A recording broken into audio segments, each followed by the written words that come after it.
계시록 1장 1절부터 6절까지 말씀 함께 읽겠습니다. 이것은 하나님의 말씀입니다. 예수 그리스도의 계시라. 이는 하나님이 그에게 주사 반드시 속히 일어날 일들을 그 종들에게 보이시려고 그의 천사를 그 종 요한에게 보내어 알게 하신 것이라. 요한은 하나님의 말씀과 예수 그리스도의 증거 곧 자기가 본 것을 다 증언하였느니라. 이 예언의 말씀을 읽는 자와 듣는 자와 그 가운데에 기록한 것을 지키는 자는 복이 있나니 때가 가까움이라. 요한은 아시아에 있는 7 교회에 편지하노니 이제도 계시고 전에도 계셨고 장차 오실 이와 그의 보좌 앞에 있는 7 영과 또 충성된 증인으로 죽은 자들 가운데에서 먼저 나시고 땅의 임금들의 머리가 되신 예수 그리스도로 말미암아 은혜와 평강이 너희에게 있기를 원하노라. 우리를 사랑하사 그의 피로 우리 죄에서 우리를 해방하시고 그의 아버지 하나님을 위하여 우리를 나라와 제사장으로 삼으신 그에게 영광과 능력이 세세토록 있기를 원하노라. 아멘. 오늘은 계시와 증언이라는 제목으로 이 새벽에 하나님의 말씀을 함께 나누겠습니다. 오늘부터는 시간이 제가 허락될 때마다 요한계시록의 주요 부분들을 잠깐씩 다루어 보려고 합니다. 일단 제가 지난 20일에 오후 찬양 예배 때 요한계시록과 관련된 서론격의 설교를 들려드린 적이 있습니다.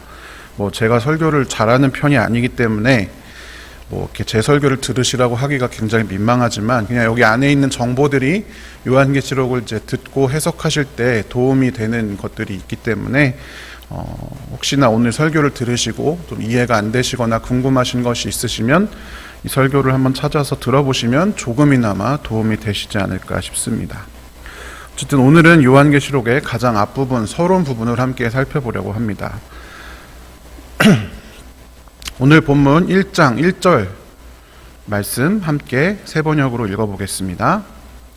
이것은 예수 그리스도의 계시입니다. 이 계시는 곧 일어나야 할 일들을 그 종들에게 보이시려고 하나님께서 그리스도에게 주신 것입니다. 그런데 그리스도께서는 자기의 천사를 보내셔서 자기의 종 요한에게 이것을 알려주셨습니다. 아멘.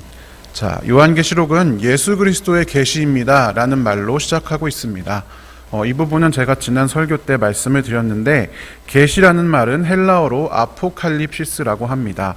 아포칼립시스라는 말은 제거하다라는 뜻의 아포와 덮다라는 뜻의 칼립토를 합친 말로써 덮개를 벗기다라는 뜻을 가지고 있습니다. 우리가 계시라고 하면 마치 미래에 일어날 어떤 일에 대해서 신적인 존재가 알려주어서 미래를 내다보는 것으로 여깁니다. 그러나 더 핵심은 숨겨져 있는 무언가를 드러낸다라는 것이 이 계시라는 말의 아주 중요한 의미입니다. 그것은 오늘 본문 1장 1절 상반절을 봐도 알 수 있는데요.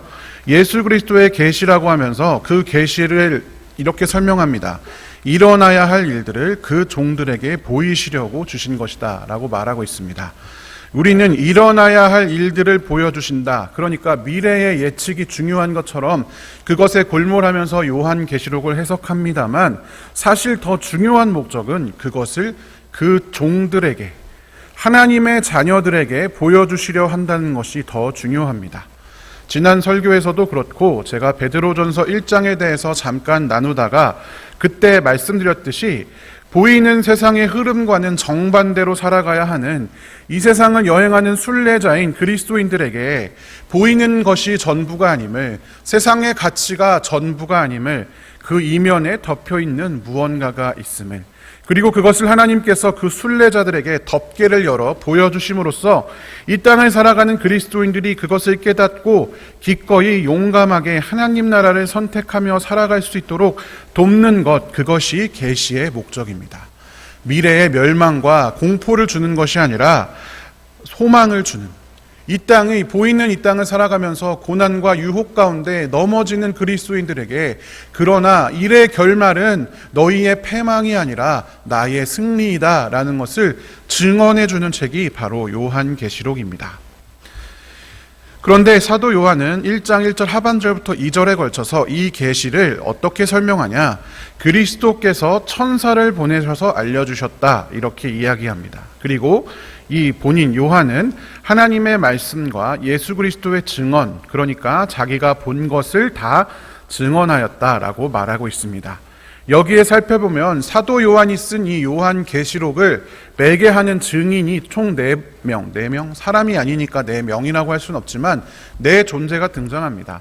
하나님과 예수님 그리고 천사가 다 이 사도 요한의 증언에 매개가 됩니다. 즉 하나님께서 이 사도 요한에게 이 증인을 주시는데, 이 증언을 주시는데, 그 증언은 예수님께서 증언하신 것이고 또 천사를 통해서 요한에게 알려준 것입니다. 그러니까 요한의 증언에 최소 3 존재의 증인이 있다라는 것입니다. 이 증인의 개념이 굉장히 중요합니다. 신명기 19장에 보면, 또 신명기 19장뿐만 아니라 구약에 보면 이 증인에 관한 지침이 굉장히 많이 나옵니다. 그리고 우리가 알듯이 십계명에도 거짓 증거하지 말라라는 것, 우리가 생각할 때 그게 뭐가 중요한가 싶지만 십계명에 들어가 있을 정도로 엄청 중요한 것이 증언입니다. 어떤 범죄라도 판단할 때는 한 사람의 증언만으로 할 수 없습니다. 2-3 사람의 증언이 최소한 있어야 그 증언이, 그 말이 진실임을 판단합니다. 유대 사람들은 그래서 이 진리라는 것을 최소한 2명, 3명에게 확인이 되어야 그게 진짜다, 이렇게 믿는 세계관을 가지고 있었습니다. 증인이나 증언이라는 것은 그만큼 유대인들에게 있어서 그 내용이 진실임을 담보하는 그런 행위가 바로 증인, 증언입니다. 단순히 재판, 옳고 그름의 문제가 아니라 오늘 이 요한계시록의 증언은 전혀 다른 차원의 증언입니다. 예수께서 이 땅에 오시면서 들고 오신 하나님 나라의 복음과 그 복음에 대한 증언은 세상 사람들이 볼 때에 거짓말, 이상한 것, 적절하지 않은 것이었습니다. 그래서 고린도전서에서는 사도 바울이 이렇게 말합니다. 십자가의 도가 멸망할 자들에게는 어리석은 것이다. 유대 사람에게는 거리끼는 것이다. 이방 사람에게는 어리석은 일이다. 십자가라는 것이 받아들이기가 어려운, 일반 사람들은 받아들이기 어려운, 십자가로 인해서 우리가 구원받는다라는 것이 말도 안 되는 일이었습니다. 그렇기 때문에 이것은 세상 사람들에게 거짓말, 이상한 일로 여겨졌고, 이것을 진리라고 증언하는 것은 굉장한 위험성을 담보하는 일, 힘든 일이었습니다. 세상 모든 사람들이 다 아니라고 하지만 그러나 분명한 진실이었던 일이 바로 이 예수님께서 가지고 오신 복음입니다. 헬라어로 증인이라는 단어를 마르티스라고 하는데요, 영어로 순교자가 마르티르라고 하는데 같은 어원에서 출발한 것입니다. 그러니까 이 복음을 들고 살아가는 증인들의 위협은 실제적인 순교였습니다. 그런 차원에서 사도 요한은 복음을 증언하고 하나님 나라를 증언하는 것이 얼마나 그때 당시에 위험한 일인지, 큰 일인지, 어려운 일인지, 심리적이고 육체적이고 사회적으로 얼마나 큰 위험성을 담보하는 일인지를 정확히 알고 있었습니다. 그렇기 때문에 보이는 세상이 전부가 아니며 세상의 유혹과 핍박이 언젠가는 반드시 끝장날 것이며 하나님 나라가 최종적으로 승리할 것임을 증언하는 이 요한계시록의 증언이 자신의 개인적인 일이 아니라, 개인적인 생각, 개인적인 말이 아니라 하나님과 천사와 예수님이 함께 증언하는, 세상 사람들은 다 부인하지만 살아계신 하나님과 예수님과 천사가 함께 증언하는 강력한 진리이다, 강력한 사실이다라는 것을 강력하게 설파하고 있는 것이 바로 이 요한계시록의 서두입니다. 이제 앞으로 말할 증언은 그냥 세상 사람들 두세 사람이 말하는 증언과는 차원이 다른 것입니다. 하나님과 예수님과 천사가 보증이 되는, 증인이 되는 그런 증언이 바로 요한계시록의 증언이기 때문입니다. 그리고 이 요한의 증언은 다음 구절로 시작됩니다. 그 때가 가까이 왔다. 이 말씀을 읽고 지키는 사람들은 복이 있다. 우리가 요한계시록을 읽으면서 흔히 간과하기 쉬운 중요한 사실이 하나 있는데요, 그것은 요한계시록의 저자가 요한이라는 사실입니다.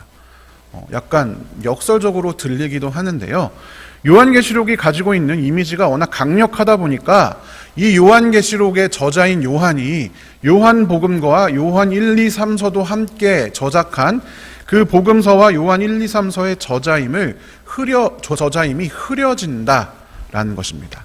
당연히 계시록에서 말하는 여러 이미지라든지 신학이라는 것은 요한이 썼던 요한복음이나 요한 1, 2, 3서의 내용들, 신학들과 연관이 될 수밖에 없습니다. 요한복음은 복음을 증언하는 책이고 요한 1, 2, 3서는 여러분 읽어보시면 알지만 사랑을 많이 이야기하는 책이죠. 그것과 심판과 멸망의 이미지가 겹쳐지지가 않으니까 자꾸만 요한계시록을 뭔가 특이한 저작, 분리된 저작으로 생각하지만 실제로 전혀 그렇지가 않습니다. 재미있게도 요한복음의 서두에도 증인이 등장하는데 그 사람은 이름도 같은 요한입니다. 어떤 요한일까요? 세례 요한입니다. 요한계시록에 하나님께서 천사를 보내서 증언하게 하신 요한처럼 요한복음의 세례 요한 역시 태초에 말씀으로 계신 예수님이 이 땅에 오셨지만 아무도 그를 알아보지 못하였고 그를 맞이하지 않았는데 오로지 세례 요한만이 새로 오는 시대의 최초의 증인이었습니다. 요한복음 1장 15절부터는 이 세례 요한이 무엇을 증언했는지 쭉 자세하게 기록이 되어 있습니다. 그는 광야에 외치는 소리였습니다. 그 뒤에 오실 이를 예비하는 자였습니다. 요한은 예수님보다 먼저 와서 예수님의 오심을 증언하는 사람이었습니다. 그리고 오실 예수님을 예비한 그 이름 요한을 요한복음 1장에 굳이 밝힌 것처럼 다시 오실 예수님을 증언하는 이름 역시 요한입니다. 요한계시록 1장에 굳이 그것을 밝히고 있습니다. 이 일이 세례 요한 이후에 예수님이 반드시 오셨던 것처럼 나 요한이 증언하는 이 요한계시록의 증언 역시도 반드시 성취될 것임을, 그리고 세례 요한과 함께 예수님이 오셔서 하나님 나라가 왔잖아요. 그것처럼 요한계시록이 예언하는 이 증언이 그냥 어느 미래에 일어날 일일 것이 아니라 지금 이 시간에 함께 성취되고 있음을 독자들에게 확인시키고 있습니다. 가까이 온 때는 어떤 때입니까? 다른 미래의 어느 순간 종말이 닥치는 그런 이야기가 아니라 이미 다가와 있는, 이미 현실로 찾아와서 우리 삶에 침노하고 우리 삶에 쳐들어오고 있는 하나님 나라가 우리에게 가까이 왔다라고 사도 요한도, 세례 요한도 증언하고 있습니다. 이어지는 구절에서 요한은 아시아에 있는 7 교회를 이 글에 수신인으로 밝히고 있습니다. 그런데 여러분, 이 요한계시록은 묵시문학이라고 제가 지난 설교에 말씀드렸는데요, 많은 상징 숫자와 상징 이미지가 들어있습니다. 그런데 여기서 7이라고 하는 숫자는 여러분 많이 들어보셨겠지만 히브리 숫자 그 문학 개념상 완전수, 충만을 의미하는 숫자가 바로 7, 하나님을 의미하는 숫자이기도 하죠. 이것을 아시아에 있는 그냥 단순히 7 교회, 어느 교회 이렇게 물론 편지를 썼지만 그것만이 전부가 아니라 충만 7이니까 당시에 있는 모든 교회들, 그리고 그 앞으로 영원히 지속될 모든 교회를 향한 편지로 해석합니다. 어찌되었든 우리가 이미 요한계시록을 성서로 인정하고 배우고 하나님의 말씀으로 믿고 있는 한 이것은 우리에게도 주어진 편지가 되겠죠. 그런데 우리에게 주어진 이 사도 요한의 계시록 편지에서 예수님을 어떻게 묘사합니까? 신실한 증인으로 묘사하고 있습니다. 사도 요한뿐만이 아니라 예수님도 신실한 증인이다라고 말씀하고 있습니다. 예수님이 증인이다라는 것은 무엇을 의미할까요? 예수님의 성육신의 삶은 순간순간 하나님 나라가 어떤 곳인지를 우리에게 직접 몸소 보여주시는 그런 삶이었습니다.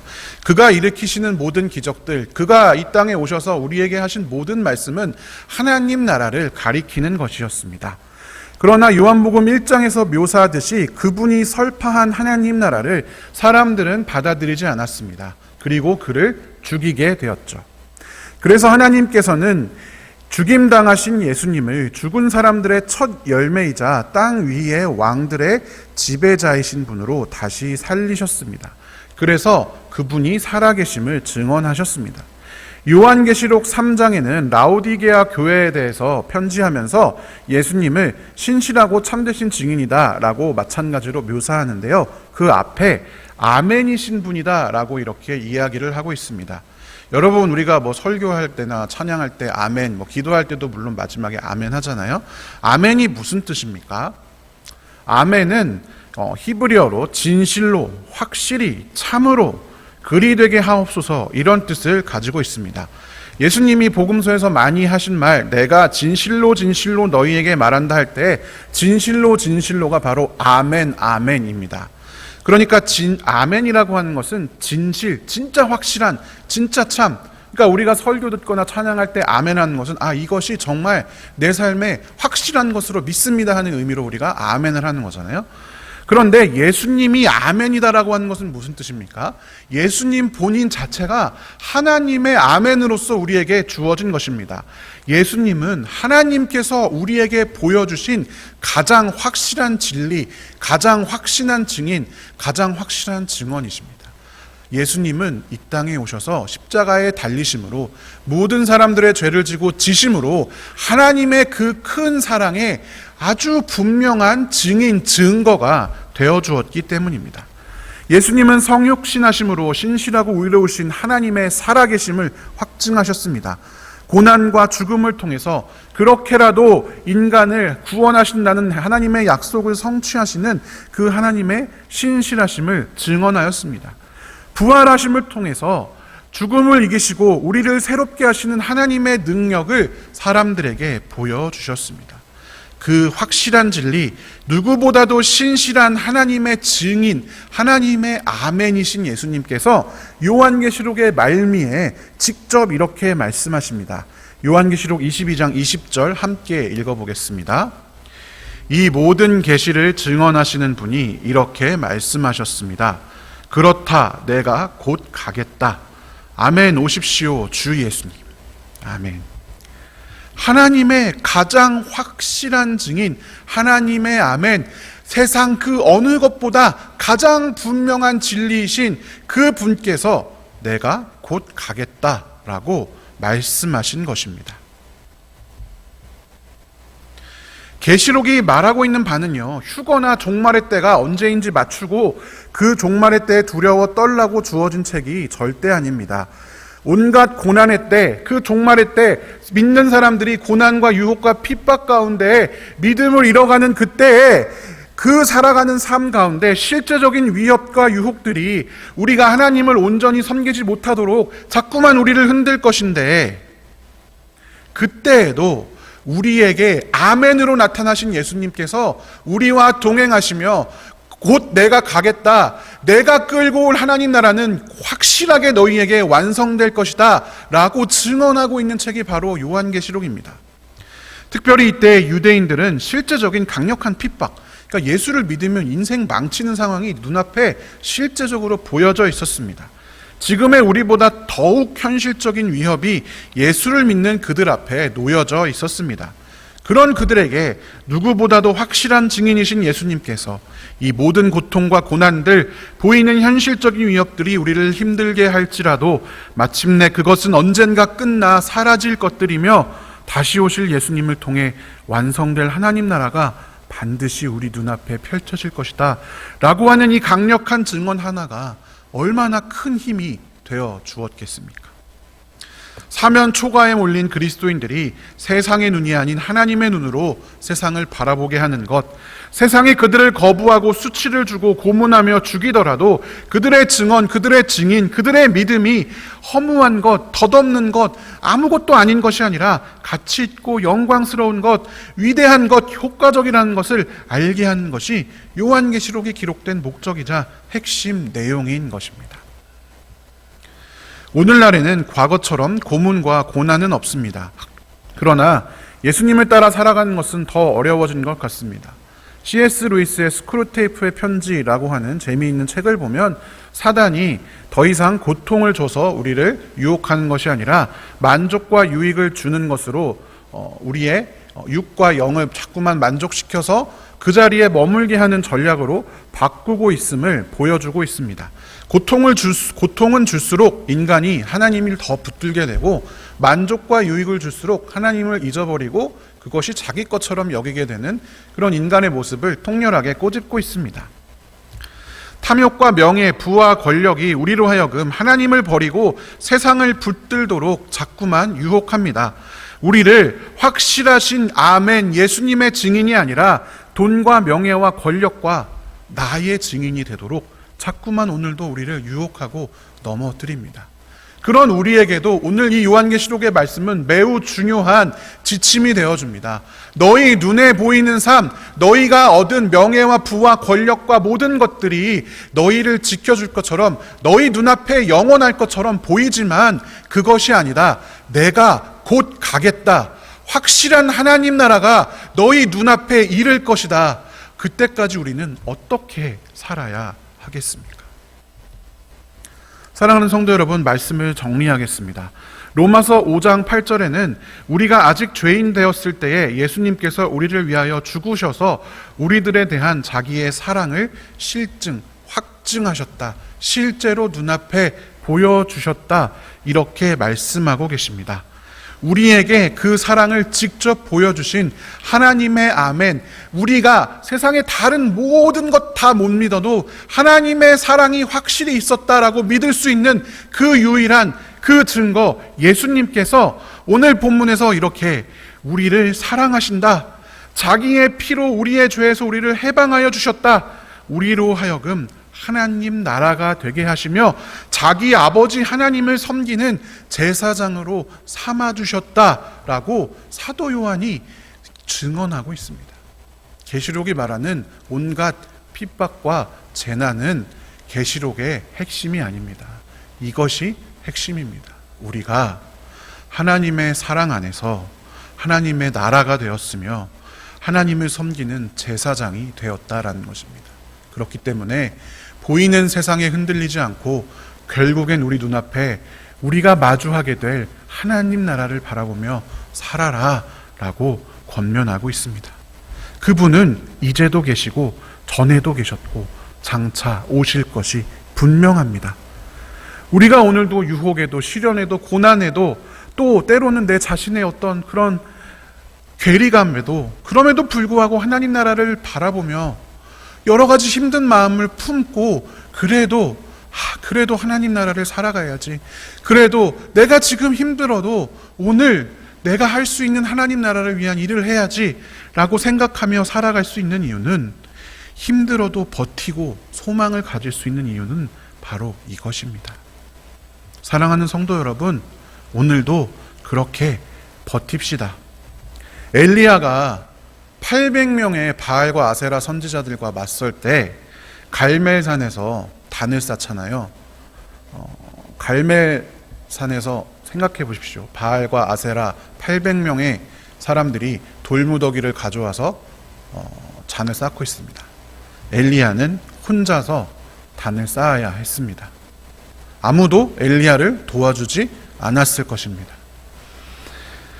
엘리야가 그렇게 무거운 돌을 옮기며 하나하나 제단을 만들었던 것처럼, 그리고 이스라엘 백성들이 무너진 성전을 세울 때 눈물을 흘리며 그 무거운 돌 하나하나 쌓여 올렸던 것처럼 힘들지만 오늘도 하나님 나라를 향한 우리의 삶을 하나하나 쌓아 나갔으면 합니다. 그런 귀한 성도들 되시기를 주님의 이름으로 축원합니다. 함께 기도하겠습니다. 사랑의 하나님, 오늘도 우리를 구원하여 주신 하나님의 은혜에 감사하며 이 자리에 함께 모였습니다. 우리의 아멘이 되어주시니 얼마나 감사한지요. 세상의 모든 것 하나도 믿을 것 없지만 하나님의 사랑만이 분명하게 우리 눈앞에 놓여져 있습니다. 그 사랑을 붙들고 그 사랑에 위로받고 그 사랑 가운데 거하는 우리가 되게 하여 주시옵소서.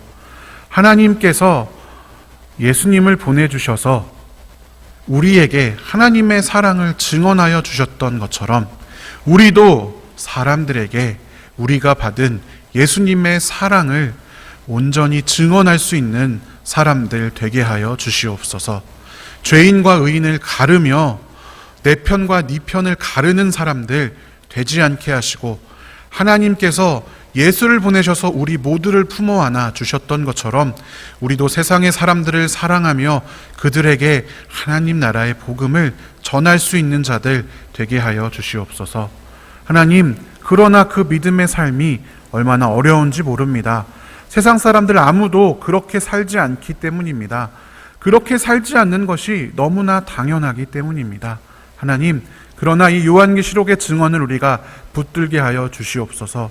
마침내 예수님께서 곧 오신다라는 그 믿음을 가지고 우리가 세상에 나의 힘을 하나 더하는 사람이 아니라 하나님 나라에 나의 작은 삶을 쌓아나가는 귀한 믿음의 성도들 되도록 주님 우리와 함께하여 주시옵소서. 감사드리며 살아계신 예수님의 이름으로 기도드립니다. 아멘.